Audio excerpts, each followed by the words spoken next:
मी एका कंपनीत कामाला होतो. रस्त्याच्या कडेला एक सुंदर विधवा महिला आपल्या 6-7 महिन्याच्या बाळाला मांडीवर घेऊन पापड विकायची. एकदा ती राहत असलेल्या भाडेकरूने तिची छेड काढली. मी त्याला मार दिला आणि त्या विधवा महिलेला माझ्या घरी घेऊन आलो.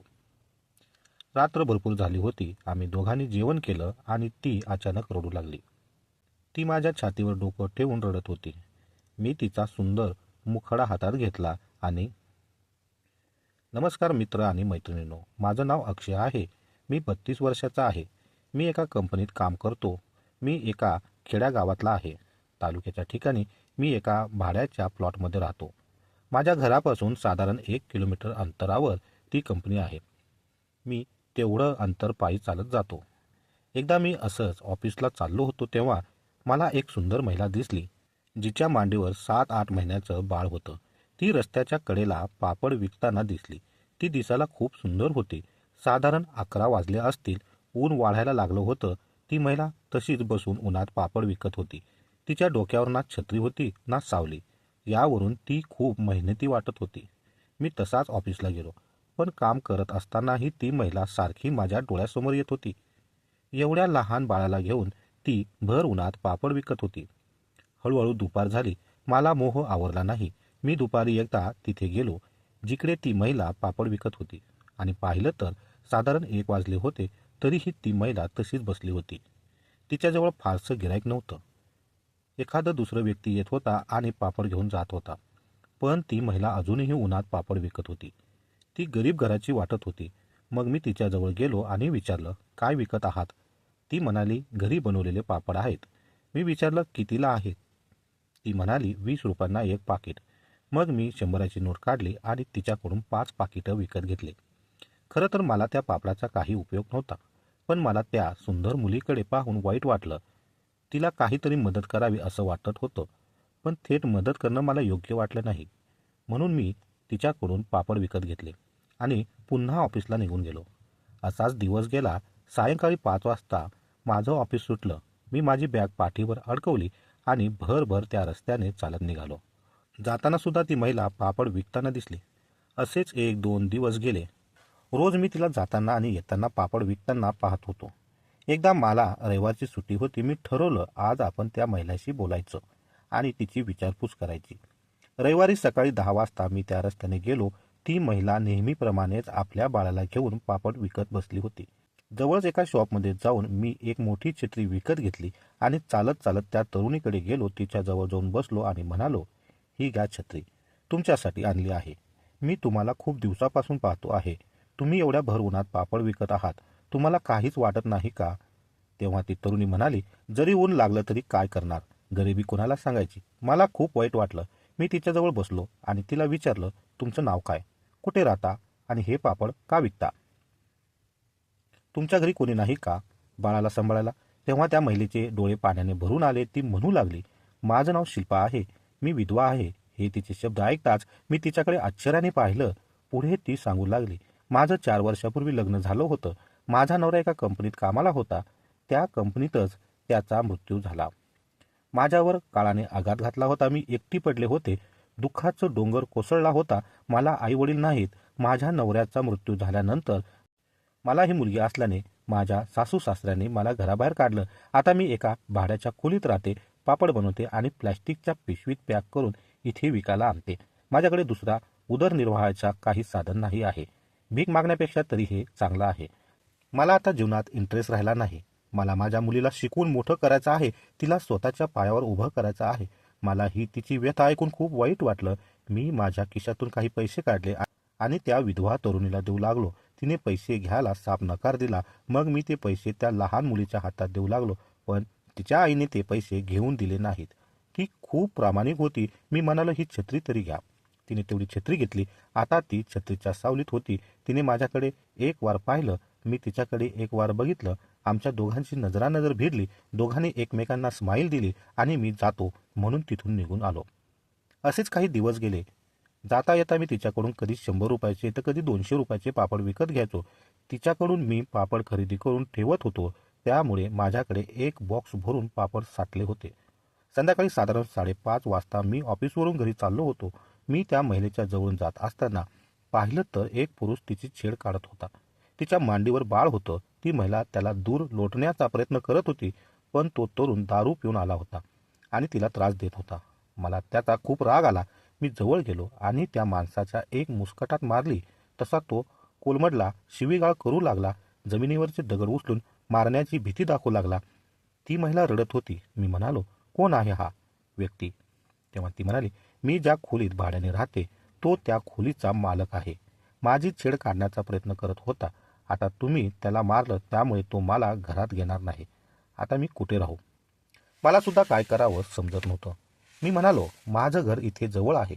माझ्या घरी चला, मी तुम्हाला काही दिवसात एखादी चांगली रूम भाड्याने पाहून देतो. या व्यक्तीकडे राहू नका. तो पुन्हा तुमच्या आबरूवरती हात घालेल.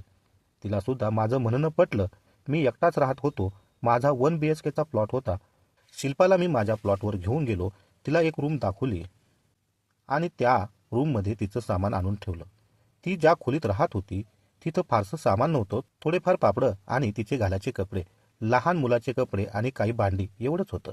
मी बाहेर मेस लावली होती. शिल्पाने माझे खूप आभार मानले. त्या दिवशी संध्याकाळी मी बाहेरून जेवण मागवणार होतो. शिल्पा म्हणाली, माझ्याकडे सर्व साहित्य आहे. मीच आजपासून जेवण बनवते. शिल्पाने जेवण बनवायला सुरुवात केली. काही वेळात तिने स्वयंपाक बनवला, बाळाला झोपवलं आणि आम्ही दोघं जेवायला बसलो. खूप छान स्वयंपाक बनवला होता. मी शिल्पाला म्हणालो, खूप छान स्वयंपाक केलाय, तुझ्या हाताला खूप चव आहे. तशी शिल्पा लाजली. जेवण झालं. शिल्पा आणि बाळ एका खोलीत झोपले आणि मी एका खोलीत जाऊन झोपलो. शिल्पा तेव्हापासून माझ्याशी खूप प्रेमानं बोलत होती, कारण मी तिला त्या तरुणापासून वाचवलं होतं. मी दुसऱ्या दिवशी कामावरून येताना शिल्पासाठी 2 साड्या आणि तिच्या मुलीसाठी काही कपडे घेऊन आलो होतो. त्याशिवाय काही किराणा, आठवड्याचे पालेभाज्या, डाळी, शेंगदाणे, साखर असे बरेच पदार्थ सुद्धा घेऊन आलो होतो. शिल्पा सुद्धा खूप खुश झाली होती. जेव्हा तिने त्या साड्या पाहिल्या तेव्हा तिचे डोळे पाणावले. ती म्हणाली, माझ्यासाठी एवढं का करत आहात? आपल्या दोघांचं काहीच नातं नाही. मी म्हणालो, नातं असायलाच हवं असं काही नाही. मी एका माणुसकीच्या नात्याने तुला मदत करत आहो. तिने साडी घेतली, खोलीत गेली आणि नवीन साडी नेसून बाहेर आली. मी तिच्याकडे पाहतच राहिलो. ती एवढी सुंदर दिसत होती, माझाच माझ्यावर विश्वास बसत नव्हता. मी म्हणालो, तू या साडीमध्ये खूप सुंदर दिसतेस. तशी ती लाजली. तिने बाळाला सुद्धा कपडे घातले. बाळ सुद्धा खूप छान दिसत होतं. शिल्पा माझ्यासाठी सकाळ संध्याकाळचा स्वयंपाक करून ठेवत होती. आता शिल्पाचं आणि माझं खूप चांगलं जमू लागलं होतं. शिल्पा आता माझ्या घरातील एक सदस्य झाली होती. एके दिवशी मी ऑफिसला गेलो. शिल्पाने पूर्ण घर आवरलं, साफसफाई करत होती. मी संध्याकाळी ऑफिसवरून घरी आलो. घराची बेल वाजवली. शिल्पाने दरवाजा उघडला. शिल्पाचे डोळे पाणवलेले भरलेले दिसले होते. मी म्हणालो, काय झालं शिल्पा? का रडतेस? ती माझ्या हाताला पकडून मला खोलीत घेऊन गेली. मी आतापर्यंत तिच्याकडून विकत घेतलेला पापड आणि भरलेला बॉक्स तिला सापडला होता. तिने तो पापडाचा बॉक्स बाहेर काढला होता. जवळपास मी 3-4 हजार रुपयाचे पापड तिच्याकडून विकत घेतले होते. शिल्पाचे डोळे भरलेले होते. मी शिल्पाकडे पाहत होतो आणि शिल्पा माझ्याकडे पाहत होती. शिल्पा म्हणाली, हे काय आहे? मी म्हणालो, कुठे काय? शिल्पा म्हणाली, तुम्ही असं का केलं? एक बॉक्स भरून पापड तुम्ही माझ्याकडून का आणले? तुम्हाला काही गरज नव्हती ना? मी शांत होतो. तिने मला मिठी मारली. मी तिच्या केशावरून हात फिरवत तिला सांत्वन देत होतो. ती रडत होती. मी तिचा गोंडस चेहरा माझ्या हातात घेतला आणि म्हणालो, शिल्पा, मी तुला खरं सांगू का? मी तुला पाहिल्यापासून तुझ्या प्रेमात पडलो. तुझी ही कष्ट करायची तळमळ पाहून आपल्या मुलीला तू खूप कष्ट करून वाढवत आहेस.